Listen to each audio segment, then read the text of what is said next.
Hello student, आज मैं आपके साथ कक्षा 10th के विद्यार्थियों के साथ मैं हिंदी में जो व्याख्या आपकी 6 नंबर की आती है उस पर विस्तार से चर्चा करूंगी। इसके पहले कि मैं कई व्याख्याएं आप लोगों को पढ़ा चुकी हूं, आज मैं अगली नई व्याख्या पे आपके साथ चर्चा करूंगी। सूरदास की पद व्याख्या है जो कि 6 नंबर में आपके 3 प्रश्न पूछे जाएंगे, प्रत्येक प्रश्न 2 नंबर का होगा। अब व्याख्या देखेंगे। किलकत कान घुटरवनु आवत, मणिमय कनक नंद के आंगन, बिम पकड़वै धावत, कबू निरख हरि आपु छाओ को, करसो पकड़न चाहत, तिलक की हसत राजत दतियाँ, पुनि पुनि तेह अवगाहत। तो इस तरीके से अगर ये व्याख्या आती है तो यहाँ से आपके 3 प्रश्न पूछे जाते हैं और आपसे पूछा जाएगा कि जो अंडरलाइन की गई हैं या रेखांकित जो अंश है उनकी व्याख्या आपको करना है। इसी से रिलेटेड आपके 3 प्रश्न बनेंगे। आइए आगे देखते हैं नीचे। इस तरीके से पेपर में आपके 3 प्रश्न बनेंगे। पहला प्रश्न का उपर्युक्त पद्यांश का संदर्भ लिखिए। खा रेखांकित अंश की व्याख्या कीजिए। गा अपनी परछाई को देखकर कृष्ण क्या करते हैं। तो इस तरीके से 3 प्रश्न आपको मिलेंगे और तीनों के आंसर आपको करने होंगे। प्रत्येक प्रश्न जो आपका रहेगा वो 2 अंक का रहेगा। अगर आप 2 प्रश्नों को अटेम्प्ट करते हैं तो आपको 4 अंक मिलेंगे। अगर आप तीनों प्रश्न अटेम्प्ट करते हैं तो आपको 6 अंक मिलेंगे। और व्याख्या हिंदी में स्कोरिंग करने में महत्वपूर्ण स्थान रखती है और ये व्याख्याएं आपकी 6 नंबर की गद्य में पद में पूछी जाती हैं और संस्कृत के जो पाठ होते हैं उससे भी गद्यांश पूछा जाता है। आइए इन प्रश्नों के उत्तर आगे देखते हैं कैसे लिखने हैं।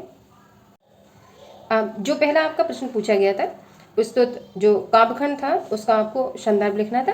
तो संदर्भ का मतलब है आपको जो व्याख्या दी गई उसको पहचान कर राइटर का नाम लिखना होता है और पाठ का नाम लिखना होता है। तो का उत्तर डालेंगे संदर्भ। प्रस्तुत पद हमारी, अगर यहाँ पे गद्यांश का होता तो गद्य लिखते हैं, अगर ये काव्यखंड का है तो पद लिखेंगे।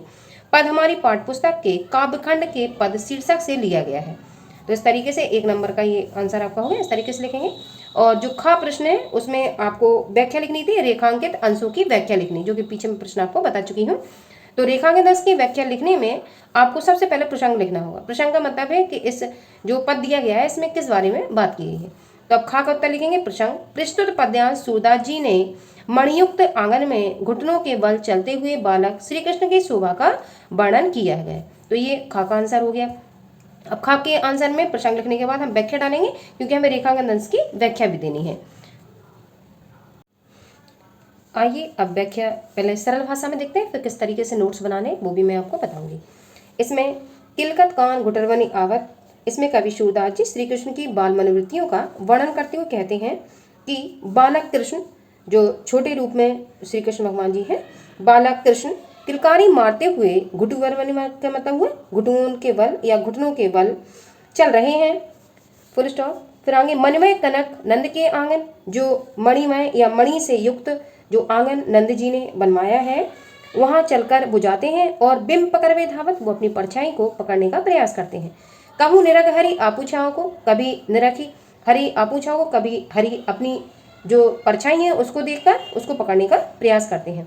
किलकत हसत रजत, 2 दतियां जब वो किलकारी मारते हुए हंसते हैं तो उनके जो 2 दांत हैं पुनि पुनित हैं अवगाहत, वो देखने में बहुत अच्छे लग रहे हैं या शोभायमान हो रहे हैं।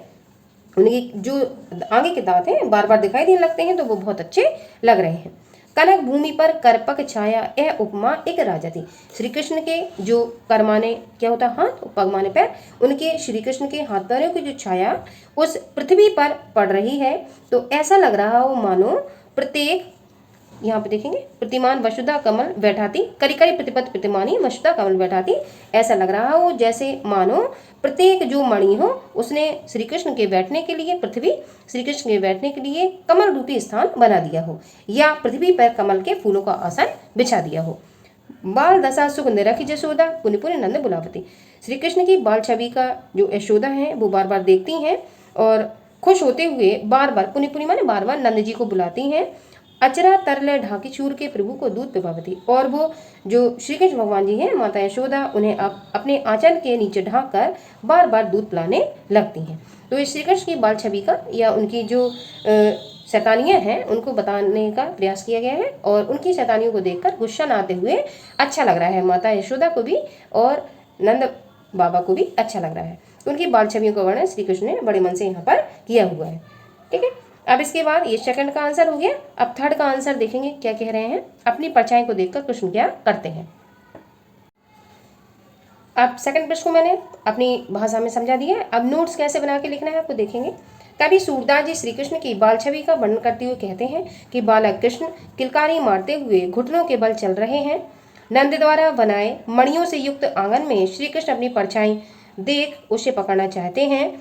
जब श्री कृष्ण किलकारी मारते हुए हंसते हैं तो उनके आगे के दो दांत बार बार दिखाई देने लगते हैं जो अत्यंत सुशोभित हो रहे हैं या सुंदर लग रहे हैं। श्री कृष्ण के हाथ पैरों की छाया उस पृथ्वी रूपी सोने के फर्श पर ऐसे प्रतीत हो रही है मानो प्रत्येक मणि में उनके बैठने के लिए पृथ्वी ने कमल का आसन सजा दिया हो। श्री कृष्ण की बाल लीलाओं को देखकर माता यशोदा जी बहुत आनंदित होती हैं और बाबा नंद को बार बार वहां बुलाती हैं। उसके पश्चात माता यशोदा सूरदास के प्रभु बालक श्री कृष्ण को अपने आंचल से ढककर दूध पिलाने लगती हैं। अब इसमें थोड़ा सा काव्य सौंदर्य भी लिखते हैं जिससे हमें अच्छी स्कोरिंग मिले।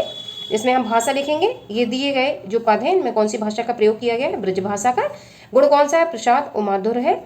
रस कौन सा है, वात्सल रस है। अलंकार अनुप्रास और उपमा है। अब गा का आंसर हम देखेंगे किस तरीके से हमें गा का आंसर लिखना है।